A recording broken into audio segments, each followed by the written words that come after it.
Chapter 63, Glast Conquest War 12. We need to keep heading in this direction. It should be there if we walk a bit further, right?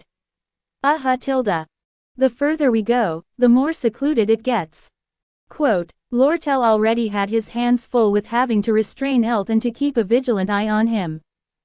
Despite being told he could return to the trading company to work, Lortel insisted on joining the party as if possessed. A hint of unease was nothing new, but this time there was a different air about it. Unlike the fiery glares he usually directed at Yenneker, today Lortel's odd gaze seemed fixated on Lucy. Lucy clung to my sleeve and followed closely behind, making Lortel uncomfortable enough to insist on not returning to the company. Well, even if Elt managed to escape at this point, there were no mercenary troops left to assist him. He likely wouldn't make it off the island before being recaptured, so there wasn't much to worry about. Eventually, Yenneker continued to lead the way with an almost enlightened expression. The celestial magic circle that the high spirits found in the northern forest. Not knowing the method to undo it and originally unaware of its purpose, they had merely kept it under observation. There had been no reaction for several days and nights, so it wasn't deemed particularly dangerous. If one wanted to construct several magic towers, it made sense to have celestial circles drawn here and there throughout the academy. They didn't pay much mind, thinking it was one of Glast's pre-arrangements. The problem was that not a single power tower had risen in the inner part of the northern forest. If it was a circle meant for something other than the construction of magic towers, it could mean that Professor Glast still had some other plan in mind.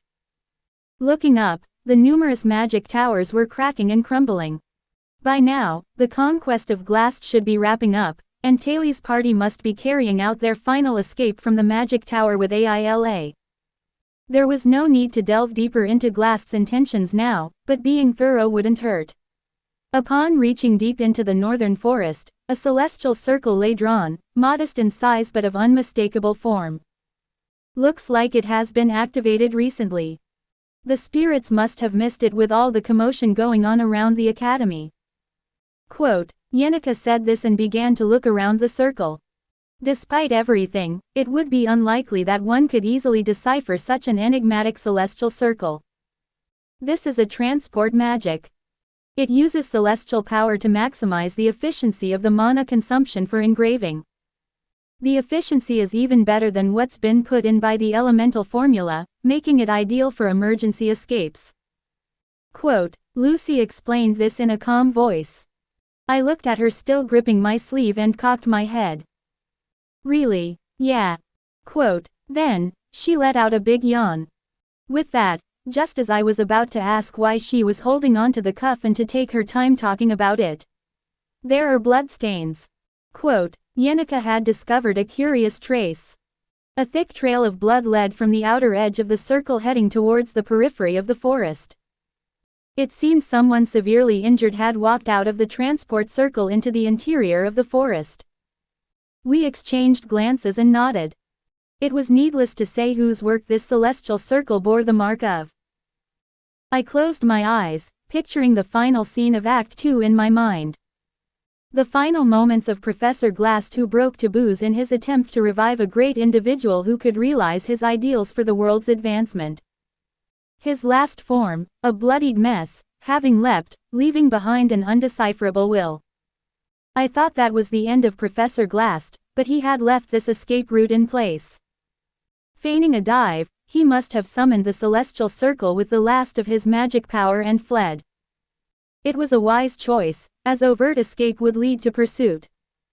Though I wondered if he'd cause more trouble after his escape, considering that there were no further disturbances reported, it seemed there might be no need for intervention, but perhaps it was still worth checking.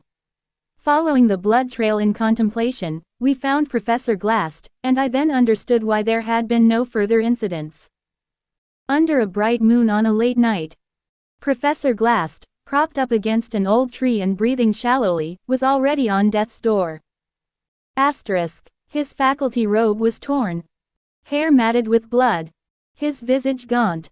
Dark red blood seeping into the surrounding soil. The wounds on his body went beyond mere injuries to being thoroughly punctured.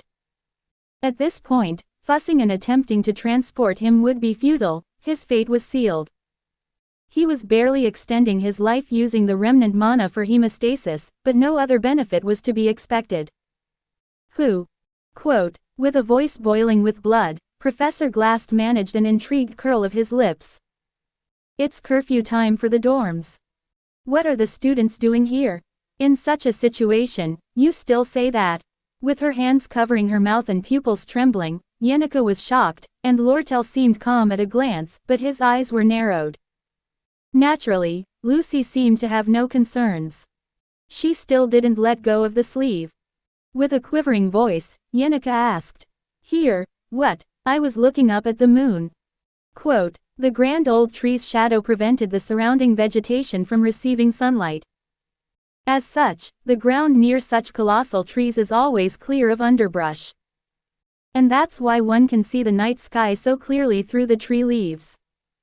You fought until you ended up like this, even though you had designed an escape route like this. Hee, I tried to flee when it seemed impossible, but things didn't go as planned. In the end, I fought until I wound up like this. It goes to show, you never really know people. Quote, the battered Professor Glast quietly lowered his gaze and let out a wry chuckle. Is it funny? Quote, no, it's not funny. Quote, that's curious. I find my own state quite amusing. Quote, Professor Glast looked up at the night sky again and continued in a self-deprecating tone. It seems I somehow knew that my plans would end up like this, in one form or another. It was too foolhardy anyway. I didn't expect to be subdued by a group of students. You knew. Who told you that? Who knows? Quote, Professor Glast let his words trail off, but I had a clear enough understanding just from that. The silhouette of the Academy's headmaster, Obel Forcius, watching the faculty building from the Trix Tower, flickered before my eyes. Seeing my expression, Professor Glast sighed softly. Perhaps he realized I'd caught on to the extent of the situation, and he spoke frankly. Spending over a decade at the Sylvania Academy, and not getting any severance, a momentary oversight seemed a fair trade for severance, didn't it? I don't think that was right. I'm not in a position to judge others' actions as right or wrong. Quote, well, the long years between Obel and myself are, strictly private. Even so, if I had crossed the line, he would have come to stop me. Regardless, he is a man with too much sentiment. He's not well suited for the role of headmaster. Quote, Professor Glast had been a rookie faculty member from the early days of his career. As Obel, who had served as director, witnessed this scene unfolding, one could only speculate what thoughts crossed his mind. Such depth was beyond my conjecture. Nor did I feel the urge to press Glast, who was soaked in blood. I took advantage of Headmaster Obel's hesitation, yet strangely, I don't feel any guilt, Glast commented with an air of nonchalance that one might reserve for when a student correctly answered a question in class. That's because we've ended up in this situation, after all, Ed Roththaler appended with a punctual insight.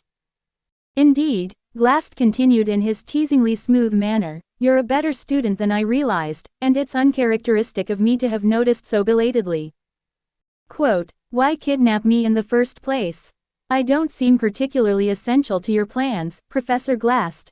While there had been minor anomalies, the main course of events had flowed as predicted. This meant that even without kidnapping me, Glast's plans would have encountered no setback. Time was of the essence. The empathetic resonance was imminent, and with a mountain of tasks ahead, I simply lacked the opportunity to persuade and recruit you. Hence, my methods unavoidably became brutish. What are you talking about?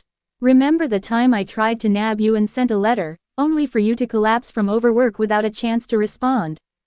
Indeed, the day I received letters from both Lortel and Princess Fionia, one from Professor Glast had come as well. However, following a relentless and exhausting march, I collapsed, never getting the chance to sit down and engage in profound dialogue with Glast. I had this premonition, after this incident, regardless of success or failure, I couldn't set foot in this school anymore. Quote, as he spoke, Glast, covered in blood, struggled to reach into his coat and withdrew a blood-stained key. I'm afraid I can't facilitate the sealing of the vessel now. Since I left the vessel behind, it will return to the Academy's hands. Well, that's unavoidable. Since you've already escaped first. Quote, that key is. You must have had quite the field day in the sole library I've established, given the mess you caused. Quote, with his last vestige of strength, Glast tossed the key into the nearby bushes. Did you really think that a few legendary incantations were the most valuable items in the library? There's something more valuable in there. Beneath the desk guarded by Banshee Reyna lies a secret safe. Take your time and open it later. After all, that library now belongs to you. Having made quite a spectacle, you'll have to clean up after yourself, a fitting outcome. Quote, I looked at Glast bewildered. His hidden research facilities were unofficial and never publicized within the Academy. Although mostly dedicated to demonic creature experimentation and with little research material usable by me, the Soul Library was a different story. If I could set up a simple ladder and conceal the entrance that Lucy had blasted open, I'd have access to my own secret hideout and treasure trove.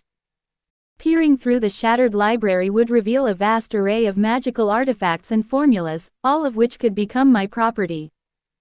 Just make sure to navigate through the Academy's inspections smoothly. Quote, the destruction Lucy induced ironically worked to my advantage, leaving behind hidden treasures unknown to Academy staff. As I approached Glast carefully, I lifted the key hesitantly. Why give this to me? Is there a problem with receiving it? Weren't you the type to value talented students more? At that, Glast grimaced sourly and retorted, talented students are a dime a dozen in this Sylvania. Quote, those were words I never expected to hear from him. I have a feeling I would be scolded if I met my deceased daughter as I am now. Quote, quote, yes, I've lived a rather ruthless life. In my youth, I scornfully preached that talent and ability should not determine a student's worth. Such romantic notions now make me shudder with embarrassment, though it's been a long time since. Reflecting on the past, it's rather skin-crawling. Quote, wiping blood away, Glast cynically mused once more. Yet I wasn't wrong. At least, I was certain of that while my daughter was still alive.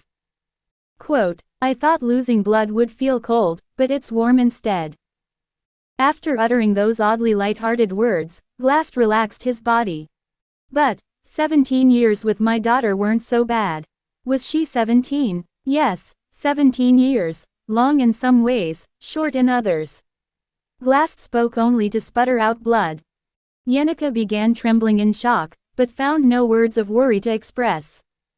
His power for maintaining hemostasis had run out.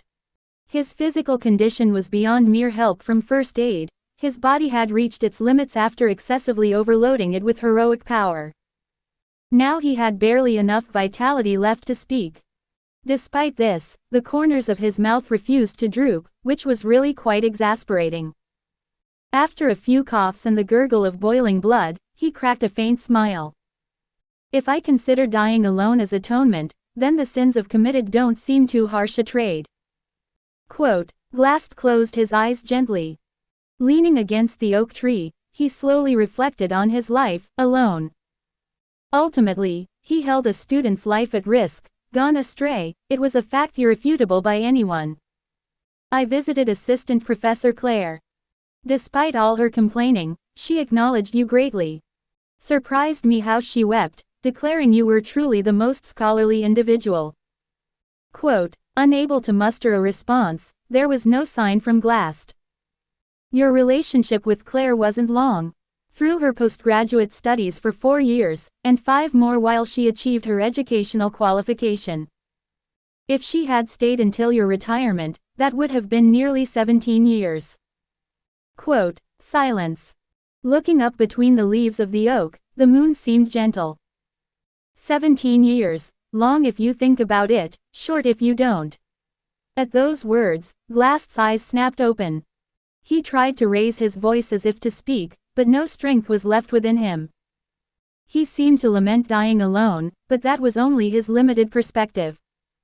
Glast need not feel lonely, his death wouldn't be a cold, mourned by none end. Humans, by nature, lack the comprehensive vision to see beyond their immediate surroundings.